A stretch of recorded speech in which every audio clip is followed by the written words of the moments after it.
되게 많이 갖고 있더라고요. 이게 뭐 네, 정도의 차이는 있겠지만 진짜 많죠. 지자체는 분 치과에 안 와요. 안 와요. 오질 않으세요. 정말 아플 때까지 안 와요. 가끔 눈 뜨고 계시는 분 있어요. 코를 안 덮었는데. 그러면 컨택하면서 하시는 거. 그러니까 저 아이컨택 하는 거 아닌데 허공을 봐요. 그러면 저는 이렇게 하다가 딱 입이 여기인데 눈이 여기 있잖아요.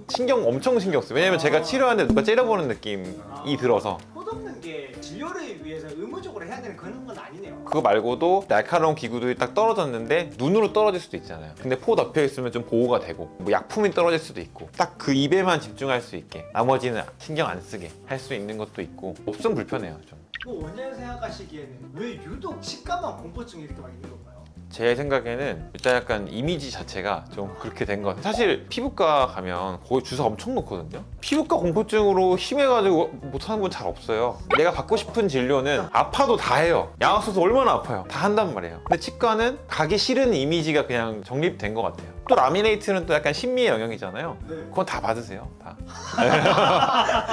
물론 공포스러워 하시지만 이겨내고 오시는 분들이 많은 거죠. 그러면 이제 치과 공포증 심한 사람들 그럴 때는 이제 문제는 어떻게 하세요? 저는 일단 좀 입을 털어요. 저는 왜 이렇게 얘기를 하냐면 공포증의 상당수가 주변에서 막 들은 거 임플란트 하면 아파 죽는다더라 근거 없는 거에서 온 경우 되게 많거든요. 그거를 일단 말로 풀어야 돼요. 그리고 이게 해보시면 마취 주사만 아프잖아요 사실은. 마취가 엄청 아파서 그렇지 그쵸, 대부분은. 그쵸, 그쵸. 근데 이제 환자분들은 하는 내내 아플 거라고 생각을 하시는 거죠. 결과적으로 얘가 하는 치과 진료에 대해서 과정을 잘 모르시고 언제 아플지 얼마나 길게 아플지 그런 거에 대한 정보가 아예 없고 근데 코를 덮어버리고 갑자기 입 벌리고 뭐 하는지도 모르니까 알지 못하면서 오는 공포가 더 크다고 보거든요. 그래서 저는 다 알려드리는 거예요. 오늘은 뭘 할 건데 가장 아픈 거는 마취할 때가 가장 아프다. 마취만 되면 그 다음은 안 아프다. 그렇게 안심을 좀 시켜드리고 그러면 사실 꽤 많이 호전되세요. 근데 치과 공포증이라는 게 이게 그 하더라 하는 그런 그게 더 크다니까요. 그죠? 실제로 들어보면 막 그렇게 막 아프고 막 그런 건 없는데 여기 가면 아프다 이런 이게 되어버렸어요. 아, 그리고 또 뭐가 있냐면 이거는 어떻게 보면 트라우마를 치과 의사가 유발하기도 해요. 어떤 치료를 할 때 마취를 하고 할지 안 하고 할지에 대한 경계선이 애매할 때가 있어요. 신경 치료한다? 당연히 마취해야 돼요. 발치한다? 당연히 마취해야 돼요. 충치 치료한다? 그럼 어쩔 때는 하고 어쩔 때는 안 해요. 근데 그럼 그 기준이 모호하단 말이죠. 이거 마취 없이 할게요 하고 들어가는데 뭐 엄청 시리고 막 아파요. 근데 제거하니까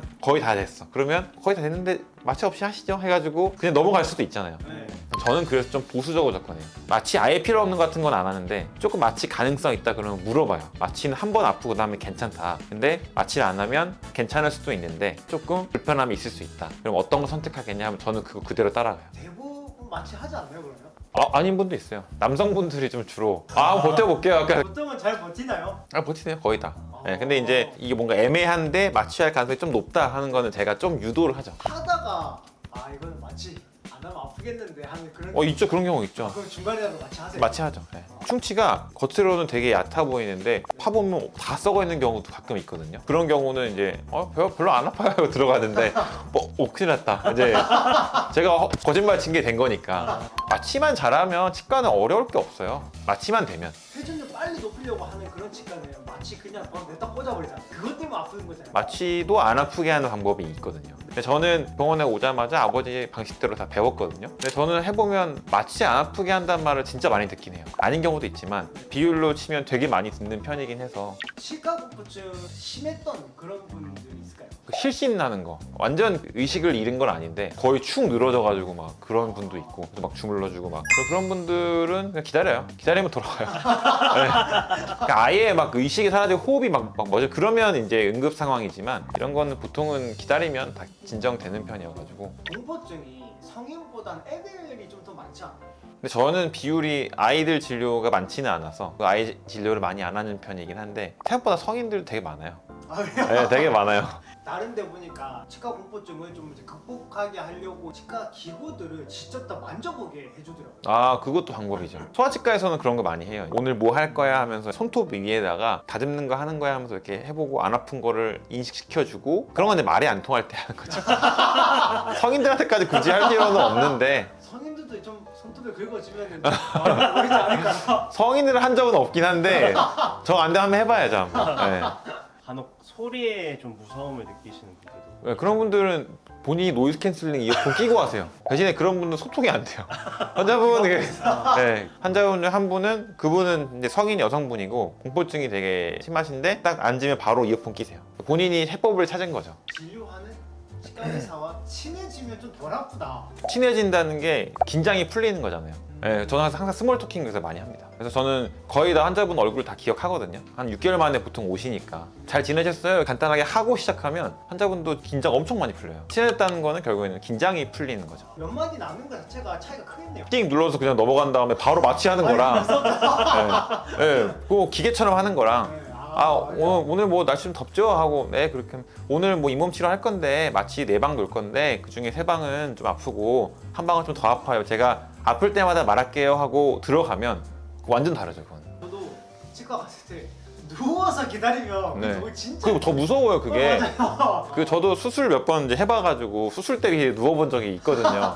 진짜 무섭잖아요 그때. 맞아. 네. 그리고 또 추우면 약간 조금 더 긴장되는 것 같아요 제 생각에는. 그래서 담요도 좀 덮어드리고 여러 가지 팁이 있는 거죠. 환자들 그 공포증을 좀 극복해 주려고 이런저런 노력 많이 하시네요. 전 그거 노력 진짜 많이 해요. 그게 핵심이에요. 왜냐면 충치치료 검진하러 오면 어떤 거는 아프고 어떤 건 안 아프고 이러단 말이에요. 근데 안 아픈데도 치료해야 되는 게 있어요. 환자분들은 치과가 너무 무서우면 아픈 것만 치료하고 나머지는 치료 안 해버려요. 그러면 나중에 그게 아파서 막 오면 뭐 신경 치료하고 막 그런 문제가 생기거든요. 이 환자분이 아프진 않아도 치료해야 될 거를 치료하려면 치료가 편안하고 경험이 무섭지 않아야 돼요. 진료는 어디 가서 다 하는 거고 이제 그 전에 얼마나 케어를 해주냐 그 네. 차이가 네. 저희 아버지랑 저랑 동시에 있으면 환자분 다 저희 아버지한테만 가요. 왜냐면 경력이 훨씬 저보다 많으시니까. 그러면 어떤 걸로 제 어필을 해야 될까? 입을 털자. 이 스킬이 엄청 늘었어요. 이게. 아, 그러니까 근데 입을 턴다는 게 설명이죠, 설명. 네.